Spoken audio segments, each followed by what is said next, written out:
Welcome home. Welcome home. Welcome, Mang Mingming. Amig na kami, amig. Amig na kami, amig. Amig. Ikot na, ikot. Ikot na sa bahay mo. Ikot. Kung tao ka lang, sana maipakita ko to sa'yo. Eto ka na ngayon, oh.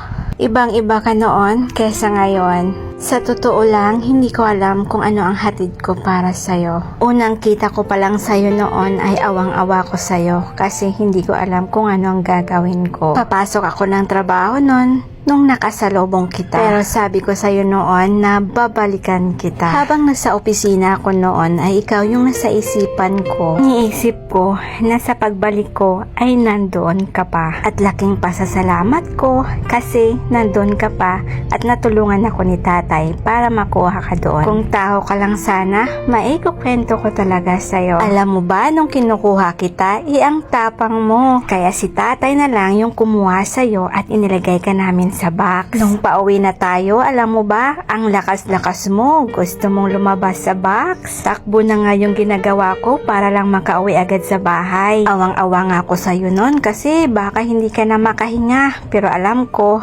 kaya mo. Wala din namang choice si mama, kaya sa box ka niya nilagay. Ayun na nga, at pagdating ko sa bahay, pinakawalan kita agad. Grabe ang iyak mo, sobra. Tapos ang tapang mo pa. Hinayaan na lang kita noon at lumabas po ako ulit noon para bumili ng tuna at gatas para ipakain at ipainom sa'yo. Yun nga lang, hindi ka uminom ng gatas. Hanggang ngayon, nandito pa ngayon.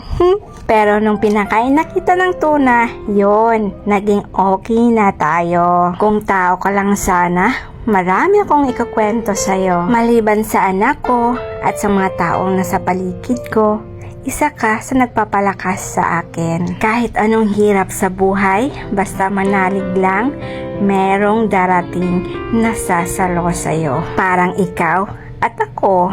Kung hindi kaya nag-cross yung landas natin, saan ka kaya ngayon?